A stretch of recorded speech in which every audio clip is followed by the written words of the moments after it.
Hello everyone. ఈరోజు మా ఇంట్లో స్మాల్ ఫ్యామిలీ గెట్ టుగెదర్ అయితే జరిగింది. లంచ్కి కలిసాం అందరం కూడా.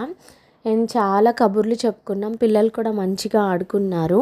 అండ్ ఈరోజు మా ఇంట్లో ఫుడ్ వెరైటీస్ వచ్చేసి బంగాళదుంప వేపుడు, టమాటో పప్పు, టమాటో చారు, వడియాలు, దోసకాయ పచ్చడి, పెరుగు అండ్ బయట నుంచి థమ్స్అప్ అండ్ స్ప్రైట్ అయితే తీసుకొచ్చాము.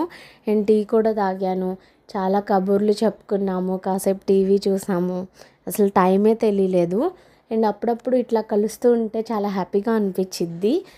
ఇక్కడే అందరూ లోకల్లో ఉన్నప్పటికీ కూడా మేము త్వరగా కలవము, అకేషనల్గానే కలుస్తాము. సో నిన్న కలవడం అయితే చాలా చాలా హ్యాపీగా అనిపించింది. అండ్ టైం అయితే ఊరికే అయిపోయింది. అసలు 10:30 నుంచి 4:30 అసలు టైమే తెలియకుండా అయిపోయింది. సో ఈ విధంగా అయితే గడిచింది. అండ్ దోసకాయ పచ్చడి ఇంట్లోనే ప్రిపేర్ చేశాను. టేస్ట్ మాత్రం అద్భుతంగా